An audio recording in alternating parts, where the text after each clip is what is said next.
So essentially you're predicting the entire U.S. financial system will come to a halt. That's right. Like I said, we'll see a total breakdown of the stock market. Imagine 2008, Black Monday, and the crash of '29, all happening in a single morning. And let me tell you something, if you don't think this can happen right here in America, wake up. It's already being discussed.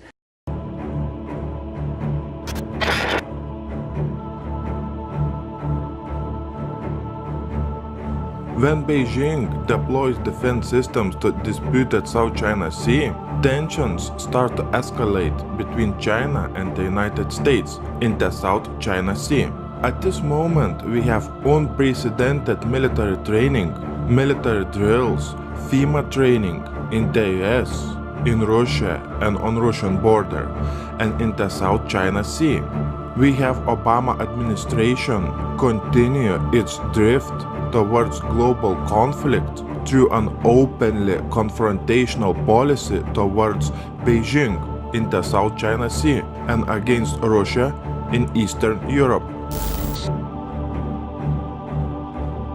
The United States lost a sense of the reality when we have the global conflict about to start in the South China Sea, in Syria and in Eastern Europe on Russian border, as China reportedly put surface-to-air missile systems on South China Sea islands. We have 2 US aircraft carriers launching the military drills in waters neighboring the South China Sea. In the latest of a series of provocative military exercises near Chinese territorial waters, the US Stennis and US Ronald Reagan began conducting air defense drills, long-range strikes, and sea surveillance in the Philippine Sea. Also, when we have China sending some of its most advanced naval assets to the South China Sea for scheduled exercise. The exercise will be focusing on anti-missile warfare. Among the ships sent by China, there was missile destroyer Hefei, missile frigate Sanya, and supply ship Honggu, along with missile destroyers Lonzo and Guangzhou, and missile frigate Yuli. As part of its military boost, China plans to increase its fleet of Navy strategic transport aircraft. Large-scale naval war games will take place in the East China Sea, along China's western border, in the latest provocative act by the US government to isolate China. President Obama is back at the White House this morning after a week in the Middle East and Europe. Air Force One touched down Monday evening at Joint Base Andrews outside Washington. We spoke with the president yesterday in Germany in a wide-ranging interview. He had just announced 250 more American troops will go to Syria. They will help in the fight against ISIS, also known as ISIL. Let me pivot to China. Your Secretary of Defense has been in the region. How aggressive do you see the action in the South China Sea? And do you worry that they will cross some line in which you'll have to respond more aggressively? I've been consistent since I've been president in believing that a productive, candid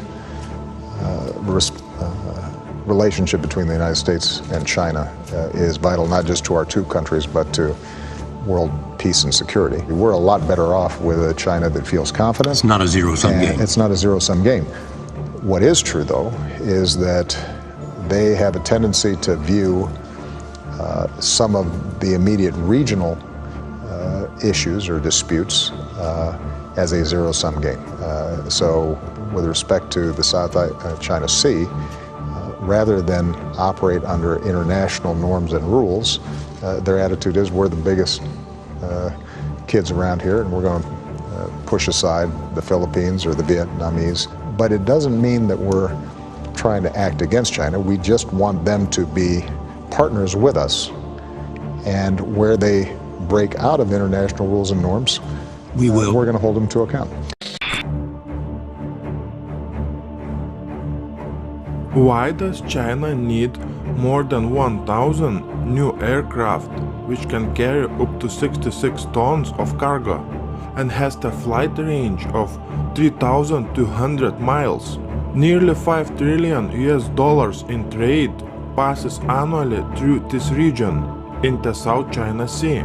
even smallest provocation against China in this area will lead to a major conflict, no doubt about it. The key point is that, in the case of the conflict in the South China Sea, the whole financial world, including the dollar, will collapse like a house of cards. China is threatening its presence in the region by reclaiming artificial islands and building infrastructure on them, including airstrips capable of launching warplanes. China is saying that such actions are aimed at better weather forecast, emergency response, and other crucial missions. The US is rejecting China's claims, challenges Beijing by conducting so-called freedom of navigation missions. Washington sends military ships and warplanes to the South China Sea. China considers those actions by Washington a direct threat.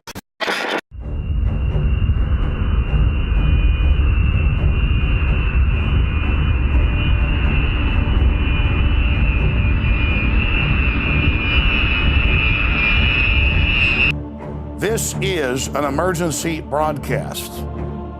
This is a direct message to the Department of Defense, all four branches of the military, active duty, service members, veterans, their families, state governments, local governments, and the media.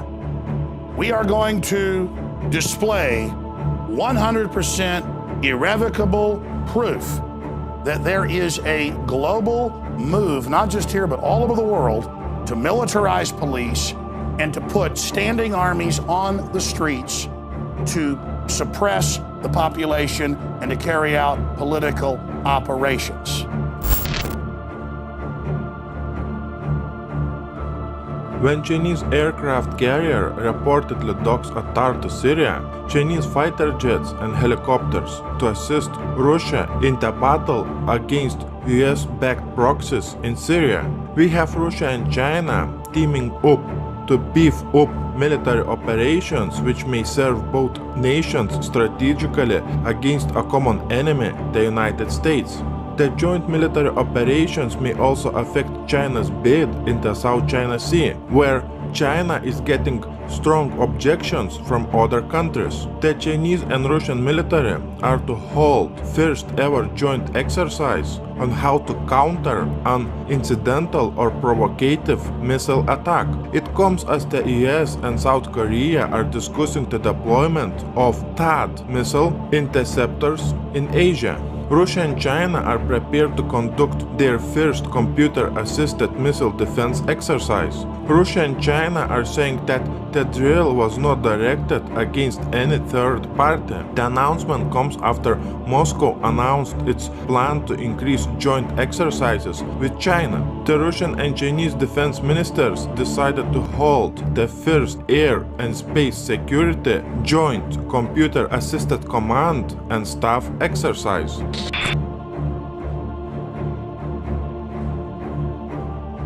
When we have investors pulling out their money from the UK, we have China buying up gold and buying gold vault in the UK.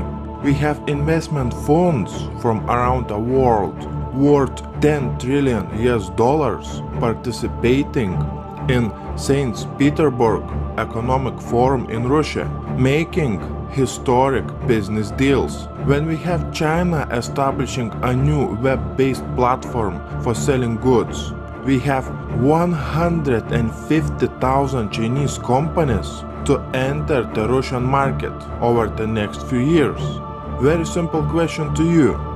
Do you think that 150,000 Chinese companies, are they going to use the dollar for conducting the business in Russia? Surprise, surprise, not very far away from Moscow, we have unprecedented NATO military buildup and military drills on land, sea and air. Also, we have missile defense shields being activated in Poland and Romania. The military drills are so huge that I had to make 5 separate videos. Guys, the stage is set for the global conflict in Ukraine and in the South China Sea. When North Korea tests launching a ballistic missile, we have the joint United States, South Korea, and Japanese missile defense drills, which are meant to counter China, not North Korea. The naval exercises are likely to become the first step in expanding United States' global missile defense network into Asia. Military forces from the United States, South Korea, and Japan are set to conduct their first joint missile defense drills. South Korea, United States, and Japan, using the warship-based multi-purpose tracking system, the exercise will focus on joint missile detection. The Japanese newspaper Asahi has reported that South Korea, the United States, and Japan will also be training for the interception and destruction of ballistic missiles. Let me ask you, from which country they're expecting the ballistic missiles to come? Most likely from China. Japan and Australia kicked off their joint military exercises in Sydney. Japan opened a new radar station that will provide intelligence over the islands claimed by China in the South China Sea. And what about North Korea, finally? North Korea is a massive challenge. Our first priority is to protect the American people and our allies, Republic of Korea, Japan, that are vulnerable to the provocative actions that North Korea is engaging in. They are erratic enough. Their leader is personally irresponsible enough that we don't want them getting close. But it's not something that lends itself to an easy solution. We could obviously destroy North Korea with our arsenals, but aside from the humanitarian costs of that, they are right next door to our vital ally, Republic of Korea. One of the things that we have been doing is spending a lot more time positioning our missile defense systems so that even as we try to resolve the underlying problem of nuclear development inside of North Korea, we're also setting up a shield that can at least block the relatively low-level threats that they're posing right now. President Obama has launched the U.S. most massive military buildup close to Russian and Chinese borders. This piece of information clearly shows a very strong message of the beginning of a major conflict between major superpowers such as NATO, Russia, and China. As you're watching this video, we have missile defense shields being set up and being installed in Israel, in North Korea, Eastern Europe, and Russia. When United States is testing its new intercontinental ballistic missiles, we have Canada asking to join US missile shield to enhance national security. Canada has suggested it may join the US missile defense shield. Then we have the installation of the US missile shield in Eastern Europe along Russian border. Russia has opposed US and NATO plans to deploy anti-missile systems close to borders with Russia. Washington says that the anti-missile system would not threaten Russian security. Russia will restore a missile attack warning station near Crimea to counter an increasing NATO activity in the Black Sea. We have 4,000 cruise missiles pointed at Putin that would enable Obama to deliver precision-guided non-nuclear airstrikes anywhere inside Russia in less than an hour.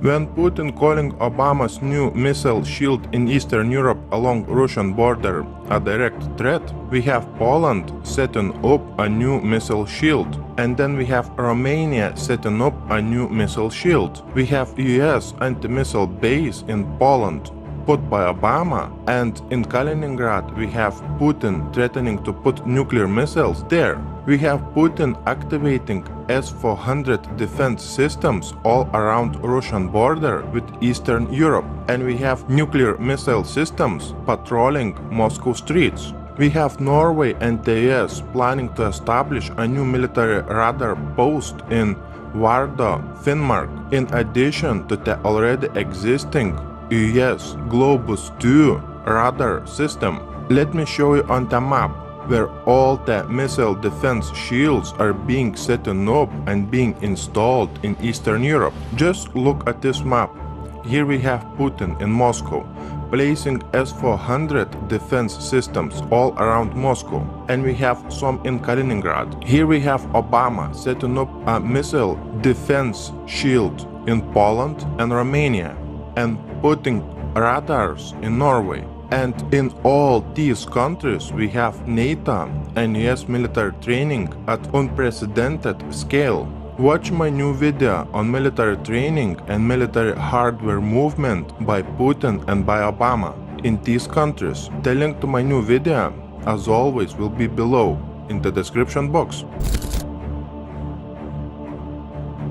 Just a little bit more than 70 years ago, we had a great war between major superpowers. Today, in the same place, on the same map, we have the same superpowers in the face of NATO and Russia preparing for a major war. Just remember, only a little bit more than 70 years ago, in the same place on this map, millions and millions of people died fighting for the same forces that are preparing a major conflict today. My biggest concern is that during World War II, there was no nuclear weapons available in such a big amount that is available today. And in the same place on this map, there was no nuclear power plants, so the war was limited in scope.